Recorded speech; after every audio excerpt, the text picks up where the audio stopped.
देशातील 12 ज्योतिर्लिंगापैकी एक आणि श्रद्धेचे केंद्र असलेल्या प्रसिद्ध त्र्यंबकेश्वर मंदिराच्या पवित्रतेचा वैयक्तिक फायद्यासाठी गैरवापर करणाऱ्या एका रॅकेटचा पर्दाफाश झाल्यानंतर प्रशासनाने आता निर्णायक कारवाई सुरू केली आहे.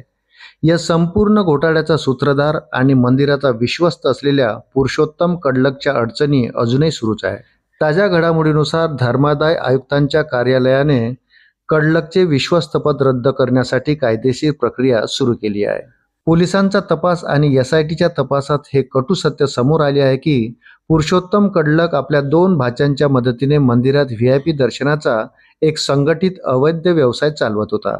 तपासाअंती असे समोर आले आहे की दूर-दूरून येणाऱ्या भोळ्या भाविकांना रांगेत न थांबता केवळ 10 मिनिटात दर्शन देण्याचे आमिष दाखवून फसवले जात होते.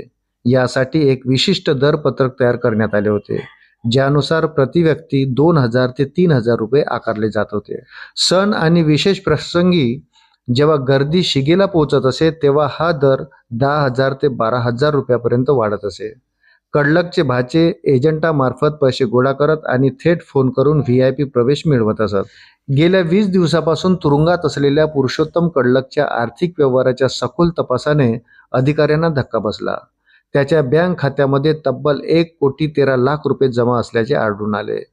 जरी कडलक यांनी आपल्या बचावात दावा केला आहे की हा पैसा त्यांच्या हॉटेल व्यवसायातून, मजुरीच्या कंत्राटातून आणि वडिलोपार्जित मालमत्तेतून आला आहे, तरी SITला संशय आहे की यातील किमान 50,00,000 रुपये हे भाविकाकडून केलेल्या अवैध खंडणीचा भाग आहे. या भ्रष्टाचाराच्या मुळाशी जाण्यासाठी पोलीस सध्या या संपूर्ण आर्थिक व्यवहाराचा बारकाईने तपास करीत आहे.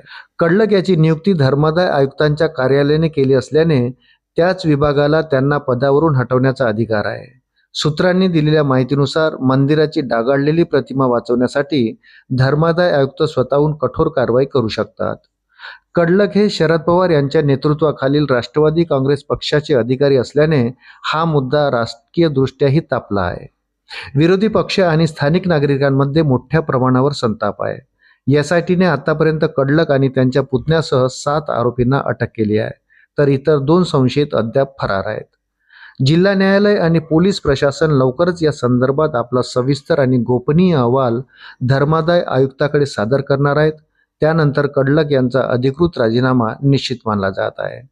अशाच नवनवीन अपडेटसाठी व्हिडिओला लाईक आणि चॅनलला सबस्क्राईब जरूर करा. धन्यवाद.